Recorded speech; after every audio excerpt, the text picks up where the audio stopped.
Okay, class 12. So as you just heard, King Duncan is dead, killed by Macbeth with his dagger in the night. He's also framed his guards for the murder. So he's even blaming the murder on somebody else. Right, let's have a look what we're going to be doing today. So, in our literacy yesterday we looked at the newspaper article.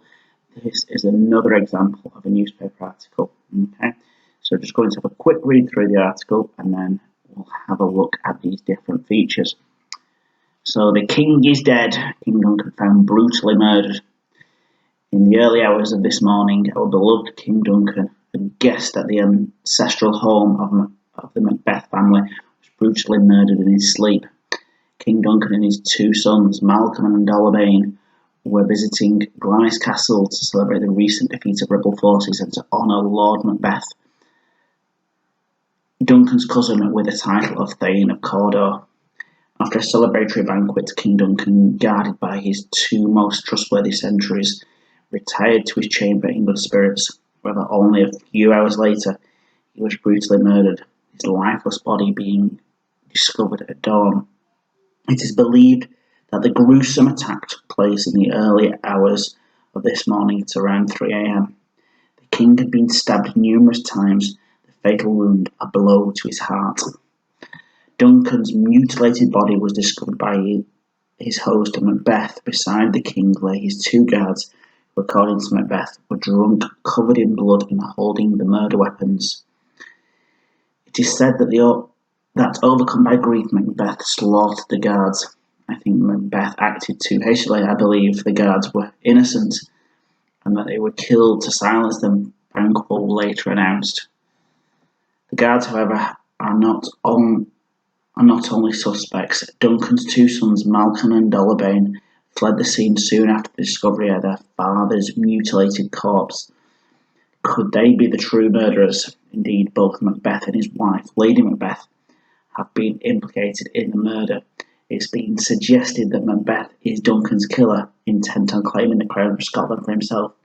Investigations into this most heinous of crimes continue. It is hoped that in time the real killer will be revealed and brought to justice. As you can see there, we have got an image of Glamis Castle, the scene of King Duncan's murder. Okay, so that's the article. Few little things that we need to look at. So let's have a look at what we're going to be doing in this. So we've got some success criteria today. We're going to be looking at the features of a newspaper article. So what's the main feature? Sorry, what's the purpose and what's the example? So we've got here the headline, "The King is Dead." Subheading, this is this section, okay? Byline, so who it was by. And you've got here the orientation, the 5 W's.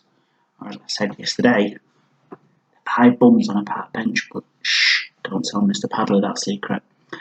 Okay, this is the news article. Can you match each of these to parts of this particular article? So we've got photographs, captions, quotes, main events in chronological order. Where are these located in the text? Okay, this is what you're going to be doing today. You're going to use this article, this Inverness, from the Inverness Courier, and you are going to try and match the feature, the purpose, and the example.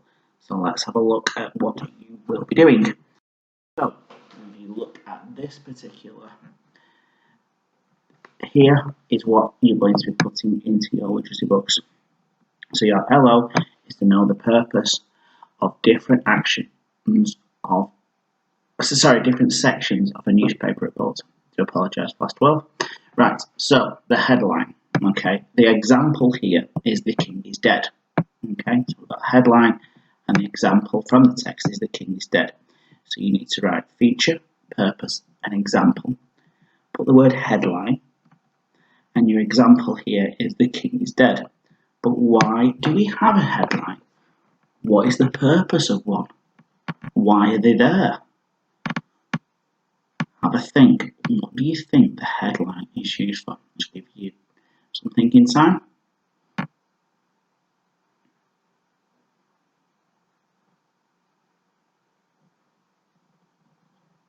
Okay, right. The purpose of that headline is to get the reader's attention. The whole point of it, to get the reader's attention. So people who are looking at it will go, actually, I want to read that story.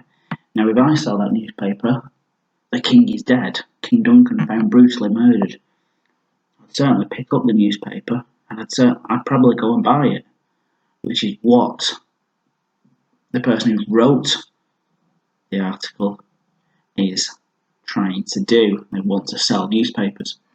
So, for each one of these features, see here we've got a headline, subheading, byline, opening paragraph, main body, quotes, picture, photograph, caption that goes with it, which I'm sure you will be able to find, fact, past tense, and a conclusion.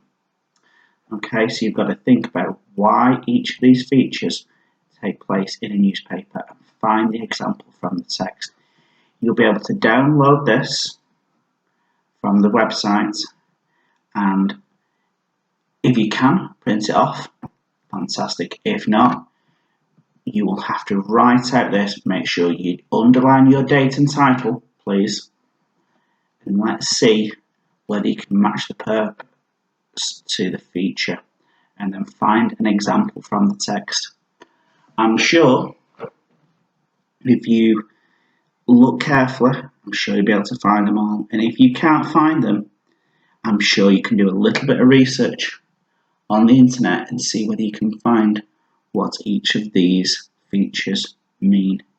Okay, good luck with this, guys, and I can't wait to see this finished work in your books when we come back to school next week.